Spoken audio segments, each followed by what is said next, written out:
Olá, queridos, boa noite a todos, graça e paz, muito bom estar com você em mais uma leitura pública das Escrituras. Nós vamos estar dando continuidade a nessa leitura contínua. Nós paramos no capítulo 14 de Marcos, hoje nós vamos iniciar a partir do 15 e eu queria convidar você a nos acompanhar nessa noite, amém? Enquanto você se organiza, vamos orar, pedir para que o Senhor nos conduza nesse momento.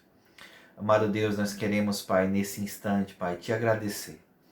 Te agradecer pelo teu favor, pelo teu cuidado, pelaquilo que o Senhor é, pelaquilo, Pai, ó Deus, que temos vivenciado, experimentado através da tua graça. Que o Senhor possa estar nos conduzindo nessa leitura dessa noite, Senhor, e trazendo luz ao nosso entendimento, para que também assim nós possamos, Senhor, não apenas ser ouvintes, mas praticantes da tua palavra. Essa é a nossa oração no nome de Jesus. Amém. Amém, amados. Diz assim a palavra do Senhor, Marcos capítulo 15.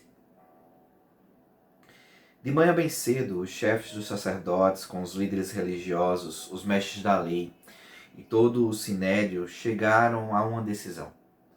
Amarrando Jesus, levaram-no e entregaram a Pilatos.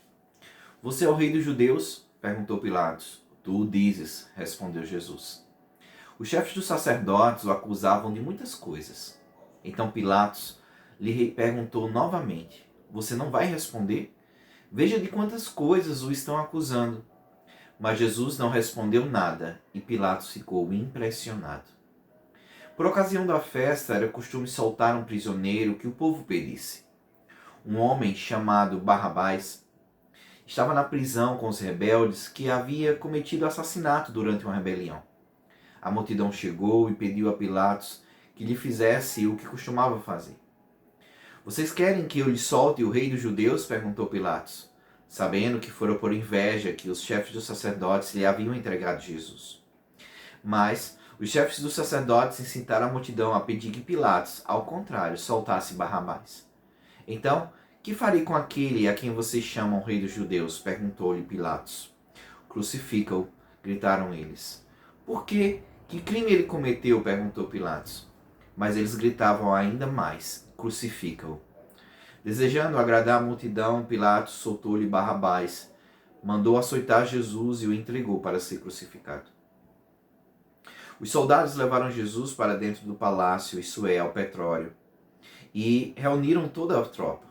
Vestiram-no com um manto de púrpura, depois fizeram uma coroa de espinhos e colocaram nele. E começaram a saudá-lo: Salve, rei dos judeus! Batiam-lhe na cabeça com a vara e cuspiam nele. Ajoelhavam-se e lhe prestavam adoração. Depois de terem zombado dele, tiraram-lhe o manto de púrpura e vestiram-lhe suas próprias roupas. Então o levaram para fora a fim de crucificá-lo.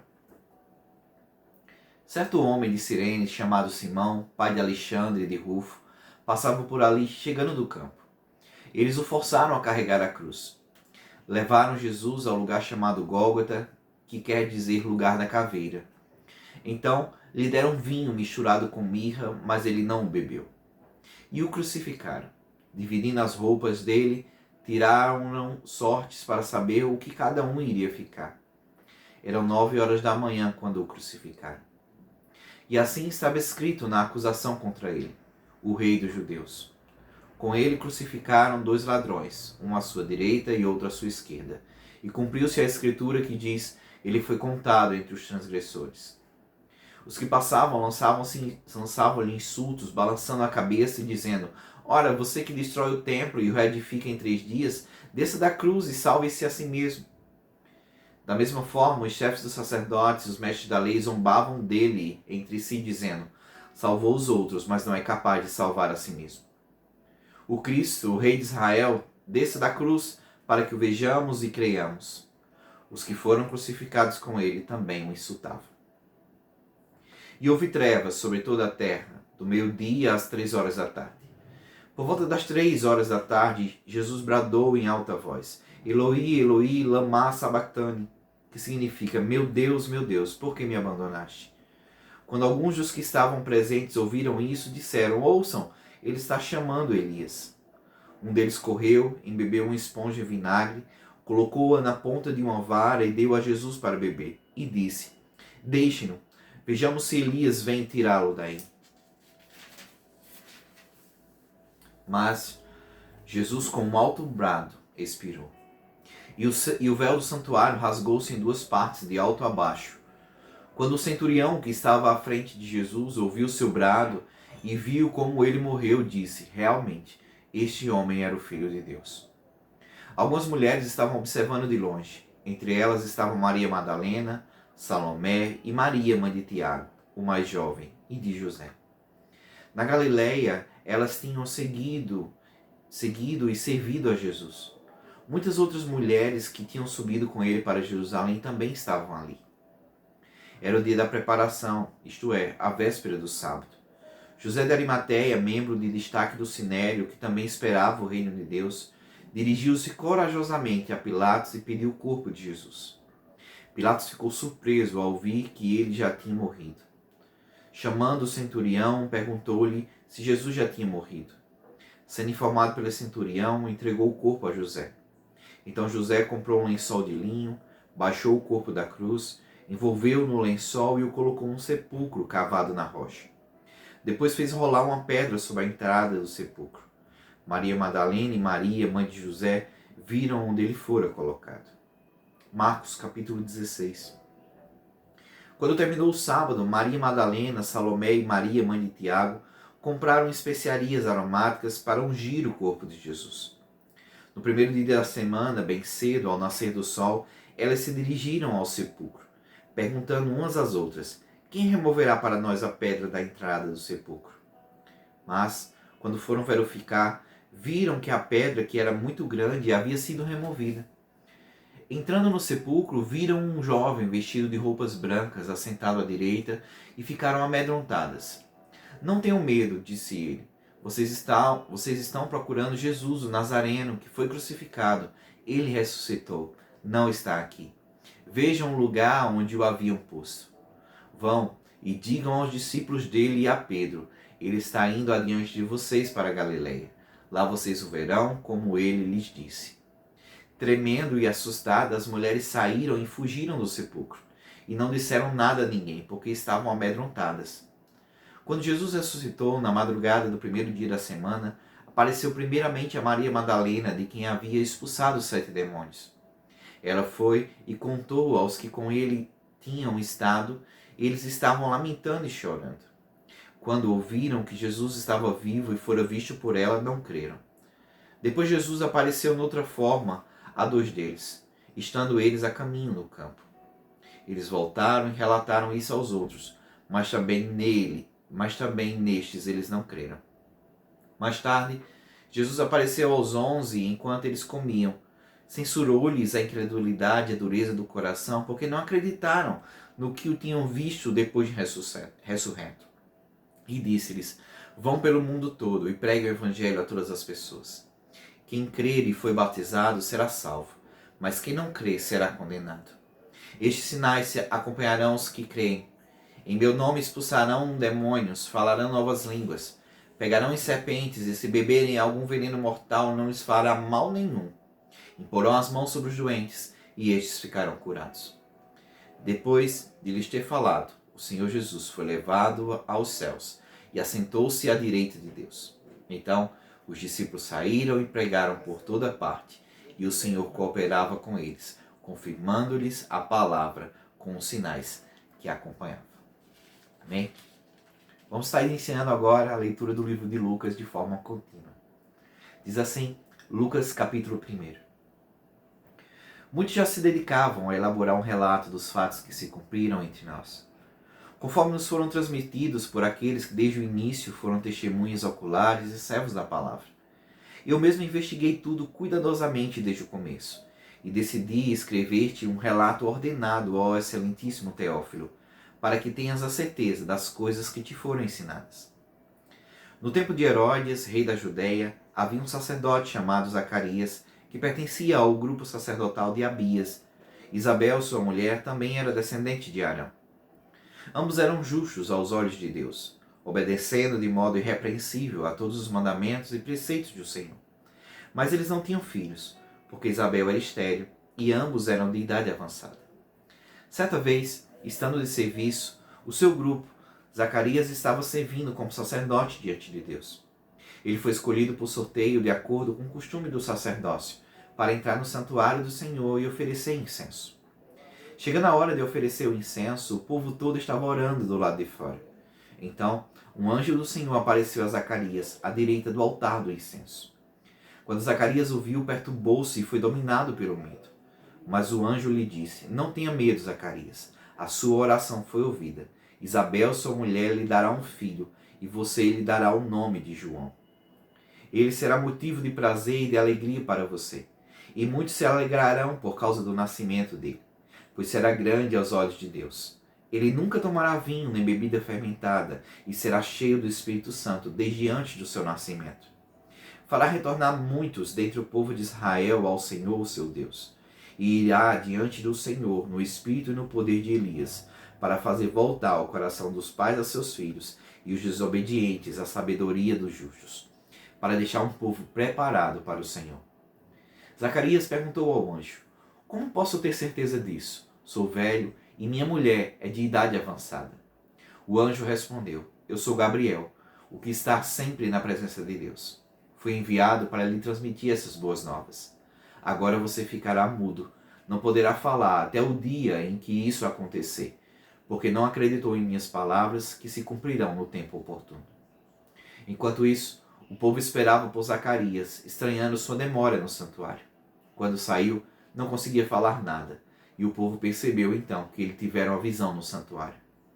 Zacarias fazia sinais para eles, mas permanecia mudo. Quando se completou seu período de serviço, ele voltou para casa. Depois disso, Isabel, sua mulher, engravidou e durante 5 meses não saiu de casa. E ela dizia: Isto é obra do Senhor. Agora ele olhou para mim favoravelmente, para desfazer a minha humilhação diante do povo. No 6º mês, Deus enviou o anjo Gabriel a Nazaré, cidade da Galileia, a uma virgem prometida em casamento a certo homem chamado José, descendente de Davi. O nome da virgem era Maria. O anjo, aproximando-se dela, disse: Alegre-se, agraciada, o Senhor está com você. Maria ficou perturbada com essas palavras, pensando no que poderia significar esta saudação. Mas o anjo lhe disse: Não tenha medo, Maria, você foi agraciada por Deus. Você ficará grávida e dará à luz um filho, e lhe porá o nome de Jesus. Ele será grande e será chamado Filho do Altíssimo. O Senhor Deus lhe dará o trono do seu pai Davi, e ele reinará para sempre sobre o povo de Jacó, e o seu reino jamais terá fim. Perguntou Maria ao anjo: Como acontecerá isso se sou virgem? O anjo respondeu: O Espírito Santo virá sobre você, e o poder do Altíssimo a cobrirá com a sua sombra. Assim, aquele que há de nascer será chamado Santo, Filho de Deus. Também Isabel, sua parenta, terá um filho na velhice. Aquela que diziam ser estéril já está em seu 6º mês de gestação, pois nada é impossível para Deus. Respondeu Maria: Sou serva do Senhor, que aconteça comigo conforme a tua palavra. Então o anjo a deixou. Naqueles dias, Maria preparou-se e foi depressa para uma cidade da região montanhosa da Judeia, onde entrou na casa de Zacarias e saudou Isabel. Quando Isabel ouviu a saudação de Maria, o bebê agitou-se em seu ventre e Isabel ficou cheia do Espírito Santo. Em alta voz exclamou: Bendita é você entre as mulheres, e bendito é o filho que você dará à luz. Mas por que sou tão agraciada ao ponto de me visitar a mãe do meu Senhor? Logo que a saudação chegou aos meus ouvidos, o bebê que está em meu ventre agitou-se de alegria. Feliz é aquela que creu que se cumprirá aquilo que o Senhor lhe disse. Então disse Maria: Minha alma engrandece ao Senhor, e meu espírito se alegra em Deus, meu Salvador. Pois atentou para a umidade da sua serva. De agora em diante todas as gerações me chamarão bem-aventurada, pois o poderoso fez grandes coisas em meu favor. Santo é o seu nome. A sua misericórdia estende-se aos que o temem, de geração em geração. Ele realizou poderosos feitos com o seu braço. Dispersou os que são soberbos no mais íntimo do coração. Derrubou governantes dos seus tronos, mas exaltou os humildes. Encheu de coisas boas os famintos, mas despediu de mãos vazias os ricos. Ajudou a seu servo Israel, lembrando-se da sua misericórdia para com Abraão e seus descendentes para sempre, como dissera aos nossos antepassados. Maria ficou com Isabel cerca de 3 meses e depois voltou para casa. Ao se completar o tempo de Isabel dar à luz, ela teve um filho. Seus vizinhos e parentes ouviram falar da grande misericórdia que o Senhor lhe havia demonstrado e se alegraram com ela. No 8º dia foram circuncidar o menino e queriam dar-lhe o nome do pai, Zacarias. Mas sua mãe tomou a palavra e disse: não, ele será chamado João. Disseram-lhe: você não tem nenhum parente com esse nome. Então fizeram sinais ao pai do menino para saber como queria que a criança se chamasse. Ele pediu uma tabuinha e, para a admiração de todos, escreveu: o nome dele é João. E imediatamente sua boca se abriu, sua língua se soltou e ele começou a falar, louvando a Deus. Todos os vizinhos ficaram cheios de temor, e por toda a região montanhosa da Judéia se falava sobre essas coisas. Todos os que ouviam falar disso se perguntavam: o que vai ser este menino? Pois a mão do Senhor estava com ele. Seu pai, Zacarias, foi cheio do Espírito Santo e profetizou: louvado seja o Senhor, Deus de Israel, porque visitou e redimiu o seu povo. Ele promoveu poderosa salvação para nós na linhagem do seu servo Davi, como falara pelos seus santos profetas na antiguidade, salvando-nos dos nossos inimigos e da mão de todos os que nos odeiam, para mostrar sua misericórdia aos nossos antepassados e lembrar da sua santa aliança. O juramento que fez ao nosso pai Abraão, resgatar-nos da mão dos nossos inimigos, para o servirmos sem medo, em santidade e justiça diante dele todos os nossos dias. E você, menino, será chamado profeta do Altíssimo, pois irá adiante do Senhor para lhe preparar o caminho, para dar ao seu povo o conhecimento da salvação mediante o perdão dos seus pecados, por causa das ternas misericórdias de nosso Deus, pelas quais do alto nos visitará o sol nascente, para brilhar sobre aqueles que estão vivendo nas trevas e na sombra da morte, e guiar nossos pés no caminho da paz. E o menino crescia e se fortalecia em espírito, e viveu no deserto até aparecer publicamente a Israel. Capítulo 2 de Lucas. Naqueles dias, César Augusto publicou um decreto ordenando o recenseamento de todo o Império Romano. Este foi o primeiro recenseamento feito quando Quirino era governador da Síria. E todos iam para sua cidade natal a fim de alistar-se. Assim, José também foi da cidade de Nazaré da Galileia para a Judeia, para Belém, cidade de Davi, porque pertencia à casa e à linhagem de Davi. Ele foi a fim de alistar-se com Maria, que lhe estava prometida em casamento e esperava um filho. Enquanto estavam lá, chegou o tempo de nascer o bebê, e ela deu à luz o seu primogênito. Envolveu-o em panos e o colocou numa manjedoura, porque não havia lugar para eles na hospedaria. Havia pastores que estavam nos campos próximos e durante a noite tomavam conta dos seus rebanhos. E aconteceu que um anjo do Senhor apareceu-lhes e a glória do Senhor resplandeceu ao redor deles e ficaram aterrorizados. Mas o anjo lhes disse: não tenham medo, estou lhe trazendo boas novas de grande alegria, que são para todo o povo. Hoje, na cidade de Davi, lhes nasceu o Salvador, que é Cristo o Senhor.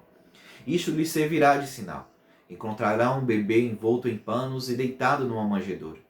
De repente, uma grande multidão do exército celestial apareceu com um anjo louvando a Deus e dizendo: glória a Deus nas alturas e paz na terra aos homens, aos quais ele concede o seu favor. Quando os anjos os deixaram e foram para os céus, os pastores disseram uns aos outros: vamos a Belém e vejamos isso que aconteceu e que o Senhor nos deu a conhecer. Então correram para lá e encontraram Maria e José e o bebê deitado numa manjedoura. Depois de o verem, contaram a todos que lhe fora dito a respeito daquele menino. E todos os que ouviram o que os pastores diziam ficaram admirados. Maria, porém, guardava todas essas coisas e sobre elas refletia em seu coração. Os pastores voltaram, glorificando e louvando a Deus por tudo o que tinham visto e ouvido, como lhes fora dito. Amém, amados? Nós vamos dar uma pausazinha aqui no versículo 20 do capítulo 2 e amanhã a gente retoma a nossa leitura, tá bom? Deus abençoe você e sua família. Até amanhã.